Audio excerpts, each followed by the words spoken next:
వినబడుతుంది అందరికి? Hello, mic check. Hi guys, అందరికీ నమస్కారం. సింగిల్ లైన్ లో చెప్పాలంటే ఈ మహాధర్నా అదిరింది. ఈ ధర్నా అదిరింది. నిజంగా చెప్పాలంటే నేనైతే ఎక్స్పెక్ట్ చేయలే ఇంతమంది ఇక్కడ ఉంటారని. నేను మహా అయితే ఒక 50-100 మంది లోపే ఇక్కడ ఉంటారనుకున్నా, కానీ చివరి దాకా ఉన్నది. 6500 మందిలో మెజారిటీ పీపుల్ ఇక్కడ అటెండ్ అయినది. సో ఇది సిరిసిల్ల లాంగ్ వాళ్ళు ఇంకా నిజానికి. సో గ్రేట్ మూమెంట్ ఇది.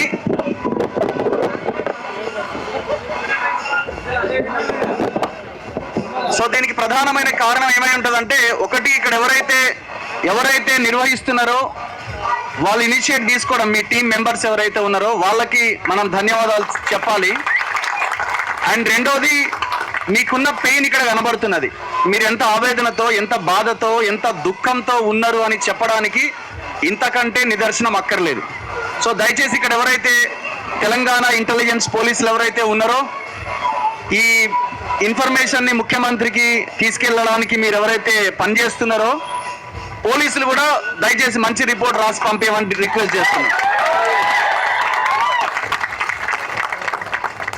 రీసెంట్ గా ముఖ్యమంత్రి రేవంత్ రెడ్డి కేటగరైజ్ ఎవరైతే స్కిల్డ్ లేబర్ కానీ, అన్స్కిల్డ్ లేబర్ కానీ, ఎవరైతే ఈ కార్మికులకు సంబంధించిన జీతాల విషయంలో ఎవరెవరికి ఎంతెంత జీతాలు ఇవ్వాలన్నది ఒక జీతాలు పెంచుతున్న వాళ్ళని చెప్పిండు రీసెంట్ గా 2 రోజుల క్రితమే.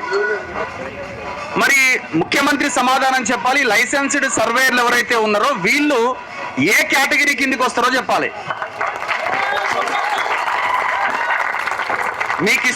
మీకు వస్తున్నటువంటి ఈ కనీస జీతం లేకుండా వస్తున్నటువంటి ఈ చిల్లర ఏదైతే ఉందో ముఖ్యమంత్రి సమాధానం చెప్పాలి దేని కిందకి వస్తుందో. మీరేమో మాట్లాడేది ఒక రకంగా ఉంది, మీ చేతలు ఇంకొక రకంగా ఉన్నాయి. దగ్గర ఎంత 12,000-18,000 ఉందనుకుంటా. అన్స్కిల్డ్ లేబర్కి ఎంత ఉంది, మన ఐడియా ఉందా? 18,000. 18,000కు పెంచినాం మేము అన్స్కిల్డ్ లేబర్ అన్నారు. మరి వీళ్ళు స్కిల్డ్ లేబర్ కదా. వీళ్ళు టెక్నికల్గా మీరందరూ ఆ మిషన్ ద్వారా ఒక సర్వే చేయడం అంటే ఈ సర్వేల మీద పట్టు ఎవరికి ఉంటుంది? బాగా చదువుకున్న వాళ్ళకే ఉంటుంది. మీడియాలో ఉన్న మాలాంటి వాళ్ళకు కూడా సర్వేల మీద వీటి మీద మాట్లాడాలంటే మాకంత నాలెడ్జ్ కూడా ఉండదు. మేము కూడా దాని గురించి నేర్చుకోవాలా. సో మీరు కూడా నేర్చుకున్న వాళ్ళే. మరి మీరు ఆ స్థాయి పట్టున్నటువంటి మీరు స్కిల్డ్ లేబర్ కిందకి వస్తారు కదా. స్కిల్డ్ లేబర్ మినిమం శాలరీ ఎంత అన్నాడు? 25,000 అన్నాడు. మరి వీళ్ళకి 25,000 జీతం వస్తున్నదా? అంతకంటే ఎక్కువ రావాలి. మరి ఆ కనీస గౌరవ వేతనం వీళ్ళకి వస్తున్నదా? ముఖ్యమంత్రి సమాధానం చెప్పాలి. మీరు మొన్న తీసుకొచ్చిన ఆ రివ్యూలో భాగంగా తీసుకొచ్చిన ఆ గైడ్ లైన్స్ ఈ లైసెన్స్డ్ సర్వేయర్లకి అవకాశం ఉన్నదా? మీరు చెప్పిన దానికి అవకాశం లేదు. సో దాదాపుగా 6,500 మందికి న్యాయం జరిగే వరకు కొట్లాడాల్సిన అవసరం ఉంది. మేము చెప్తున్నది ఒకటే, ఇది ఐ థింక్ నేను అనుకోవడం ఫస్ట్ మీటింగ్ అనుకుంటా, ఇంత పెద్ద మీటింగ్. సో ఈ ఫస్ట్ మీటింగ్ లో మీరు చూపించిన ఉత్సాహం చివరి వరకు ఉండాలి. సో మీరు ఆ దిశగా మీరు పోరాటం చేస్తేనే న్యాయం జరుగుతుంది. రేవంత్ రెడ్డి సీటు కిందకి నీళ్ళు వస్తేనే మీకు న్యాయం జరుగుతుంది. మీరు పొలిటికల్ గా ఆయనని డ్యామేజ్ చేస్తున్నారు అని ఆయన భావిస్తేనే మీకు న్యాయం జరుగుతుంది. సో మనం చూసి చూడనట్టుగా ఆచితూచి లేకపోతే ఇంకొక రకంగా యుద్ధం చేయాలంటే యుద్ధం చేయాల్సిందే, అంతే. అటాక్ అంటే అటాకే. సో ఇక్కడ ఇంకొక మనకు మంచి విషయం ఏంటంటే ఇక్కడ ఏ కండువా కనబడతలేదు, ఏ కండువా లేదు. సో మనం కూడా ఓపెన్ గా మాట్లాడడానికి అవకాశం ఉంది. మీరు కూడా చాలా ధైర్యంగా మాట్లాడడానికి అవకాశం ఉన్నది. సో ఈ రకమైన వేదికలని మీరు ఏర్పాటు చేసుకొని ముందుకెళ్ళండి. ఏ లీడర్ దగ్గరికి వెళ్ళకండి. ఎవరైతే ఈ ఆర్గనైజర్స్ ఉన్నారో ఈ ఆర్గనైజర్స్ ని మీరు కూడా ఒక కంట కనిపెడుతూ ఉండండి, రైట్? సో ఏమాత్రం ఎందుకంటే మేము చాలా చూస్తున్నాం కాబట్టి ఈ విషయం చెప్పాల్సిన పరిస్థితి. సో మీరు కూడా చాలా జాగ్రత్తగా, ఇన్ని వేల మంది ఉద్యోగుల పక్షాన మేము నిలబడి కొట్లాడుతున్నారంటే మీరు చాలా గొప్ప పని చేస్తున్నారు. దాన్ని మీరు నిలబెట్టుకునే ప్రయత్నం చేయండి. సో ముఖ్యమంత్రి ఏమంటుండు, నన్ను కోసినా పైసలు లేవు అంటుండు. ఇప్పుడు మీకు కూడా అదే చెప్తాడు. రేపొద్దున మాకు ఎందుకు జీతాలు పెంచుతలేరు, మాకు గౌరవ వేతనం ఎందుకు లేదు అంటే ఏం చేయాలో, కోసినా పైసలు మీకే అప్పచెప్తా, మీరే వచ్చి నిర్వహించండి అంటాడు. కానీ రీసెంట్గా మీరు నిన్న ఒక స్టేట్మెంట్, డీమార్ట్ లాంటి సూపర్ మార్కెట్లు కడతాం మహిళలకు అని చెప్తున్నాడు. ఎట్లా సాధ్యం అవుతుంది అసలు? అది ఆయన అనడమే ఒక పెద్ద బోగస్. అంటే పేపర్లు దాన్ని మొత్తం బ్యానర్ ఐటమ్ల కింద రాసినాయి. ఇవాళ డీమార్ట్ లాంటి సూపర్ మార్కెట్లు మహిళలకి, మహిళా సంఘాలకి ఏ రకంగా సాధ్యం? ఒకవైపునే భూమి లేదంటాడు, ఒకవైపున పైసలు లేవంటాడు. మరి ఎట్లా సాధ్యం అవుతాయి? పైసలు లేవంటున్నాడు, ఒకవైపున ఆయన ఇంటికి దగ్గరగా ఉండడానికి 60 కోట్ల రూపాయలతో ఒక బిల్డింగ్ నిర్మాణం చేసుకున్నాడు. దానికి అతిథి గృహం అంటున్నాడు. కానీ ఎవరు వస్తారు ఇంటర్నేషనల్ ఇక్కడికి వచ్చేవాళ్ళు? పెద్ద పెద్ద హోటల్స్ ఉన్నాయి, ప్రైవేట్ హోటల్స్, పార్క్ హైత్ లాంటివి, ఇంకా ఆ హోటల్లోనే అకామిడేషన్ ఏర్పాటు చేయొచ్చు. ఆయన రివ్యూలు చేయడానికి, ఆయన సమీక్షలు చేయడానికి ఈడ ప్రజాభవన్ దాకా రావడానికి ఇబ్బంది అయ్యి, సెక్రటేరియట్లో 6th ఫ్లోర్కి వెళ్ళడానికి ఇబ్బంది అయ్యి, ఆయన సపరేట్గా ఆ మరి చెన్నారెడ్డి మానవ వనరుల అభివృద్ధి సంస్థ ఏదైతుందో అక్కడ ఒక 60 కోట్లతో ఇల్లు కట్టుకున్నాడు. మరి అవసరం కాదు, గవర్నమెంట్దే కావచ్చేమో. పైసలే లేవు, నన్ను ఘోషణ లేవని అన్నప్పుడు ఇట్లాంటి వృధా ఖర్చులు దేనికోసం? తెలంగాణలో బిల్డింగ్లు లేవా? బొచ్చడి బిల్డింగ్లు ఉన్నాయి గవర్నమెంట్ ఆఫీసులు. 6th ఫ్లోర్ మొత్తం ముఖ్యమంత్రిదే. మరి పైసలు లేవని ఒక వైపున చెప్తున్నారు, కానీ మీలాంటి వాళ్ళు ఇట్లాంటి మీ డిమాండ్స్ని వినిపించినప్పుడు డబ్బులు లేవని చెప్తున్నారు.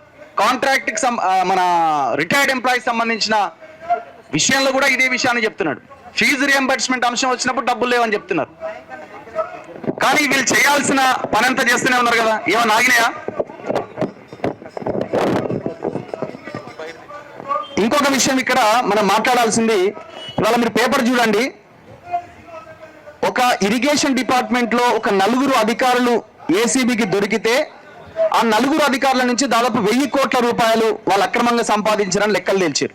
1000 crores, 1000 కోట్లకు పైనే. ఇంకా కొంతమంది అధికారులు హెచ్ఎండిఏలో కానీ, ఇంకా రెవెన్యూలో కానీ ఇట్లాంటి దొరికిన అధికారులు ఒక్కొక్కరు 100 కోట్లకు పైన సంపాదించారు. అన్ని అక్రమాస్తులే, తెలంగాణ సొమ్మే. మరి ఒక్క రూపాయి అయినా ఇంతవరకు రికవరీ చేసిన సందర్భం ఉందా? తెలంగాణలో 25 లక్షల ఎకరాల భూమి, గవర్నమెంట్ భూమి ప్రైవేట్ పరం అయిపోయింది, ప్రైవేట్ పట్టాల కింద మారిపోయింది. ఒక్క గుంట భూమి వెనక్కి తీసుకున్న పరిస్థితి ఉన్నదా? లేదు.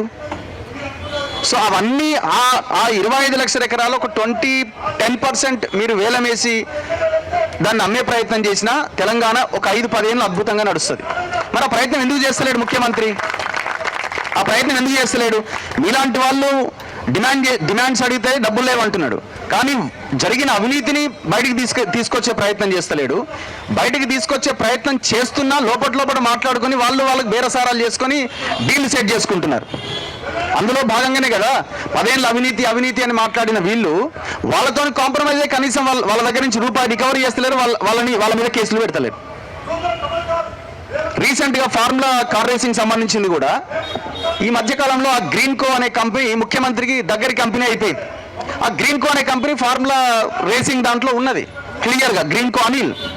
ఇప్పుడు రేవంత్ రెడ్డి దగ్గర ఉన్నాడు. అందుకే ఆ కేసు మీరు చూడండి, ఏదో విడతల వారీగా వస్తుంటుంది పోతుంటుంది వాయిదాల పద్ధతిలో, కానీ ఎవడు అందులో అరెస్ట్ కాడు, ఒక్క రూపాయి కూడా వెనక్కి రాదు.